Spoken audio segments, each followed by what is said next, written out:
the concept of unalike attract and alikes repel. It's important to do that type of research. Yet at the same time, Yacub means to supplant or to undermine. So y'all got people in your family that fits that description. Their name might be John or Jesse or Khadijah or whatever, but they fit the description of being one who supplants or undermines things that's going on in your family. You got people like that in your community. You got people like that at your workplace. So Yacub represents an archetype of a type of mindset and an attitude. It doesn't just represent an individual or a person in a laboratory pouring beakers together trying to create something. It represents an archetype, a mindset, mentality, and an attitude of someone. So the first description that you get of this type of mindset and attitude is someone who was a scientist. Scientist comes from the Latin root sire, which means to know. So this person was dedicated to knowing, but they were born 20 miles outside of the holy city of Mecca. So they were born in an environment where it wasn't popping. You know, Mecca is considered the root. Anywhere you go, there's always going to be a Mecca in a city. That's the central part of that municipality where you have most of the activity that's going on, the main street or the main location. He was born 20 miles outside of that, right? And the fact that it didn't tell you the name of the location also tells you that it probably wasn't that significant, which also tells you that maybe this person born in an environment like that kind of internalized that level of insignificance. Y'all ever meet people like that? Right? But then it says he's the founder of Unalike Attract and Alikes Repel. So, you got a person that's born somewhere that's just unnamed. It's not even that significant.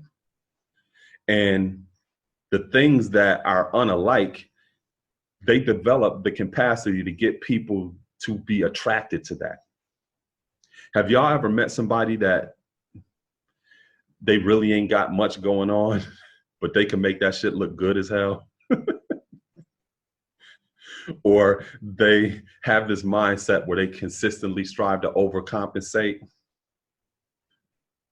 or they can dress something up real good. And you'd be looking like, yeah, right. It's the exact same thing that it's kind of telling you in this degree, right? So 21 represents wisdom knowledge. And one of the things that we say customarily about wisdom knowledge is that it's backwards. You know, you're putting ways before things that you actually know. And that is oftentimes a technique that a person uses that strives to take unalike stuff to make the shit seem attractive, right?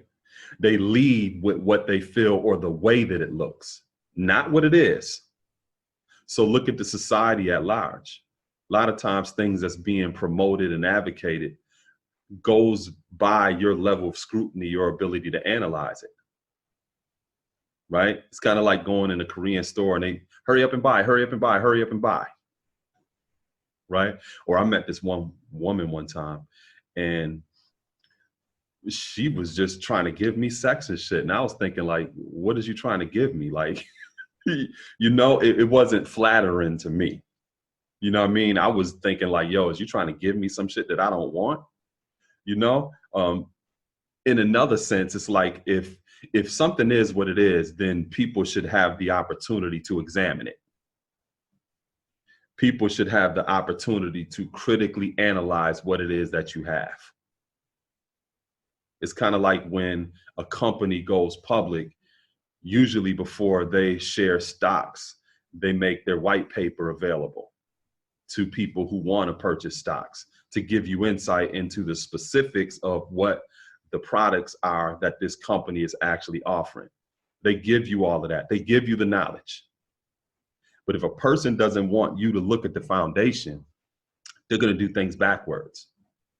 They're going to promote things that are unalike or things that bypasses your level of scrutiny so that they can get you to commit to it before you have an opportunity to know what it's all about.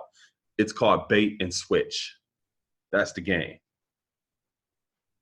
right? But if something is of true value, you don't have to promote it or to advocate it. Drugs sell themselves. And I know some women, they like this. Y'all ain't gotta, some dudes be, you know what I'm saying? Drugs sell themselves. You ain't gotta go out and promote how good it is. Or have you ever seen a Bentley commercial? You see Hyundai commercials. You see some of these other car commercials, but you don't see no Bentley commercial because the quality of it sells itself. So going back to this lesson about the founder of Unalike, Attract, and Alike, Repel, this person that really didn't have much going on, that grew up in this environment that was nameless, figured out a way to make whatever they did have attractive.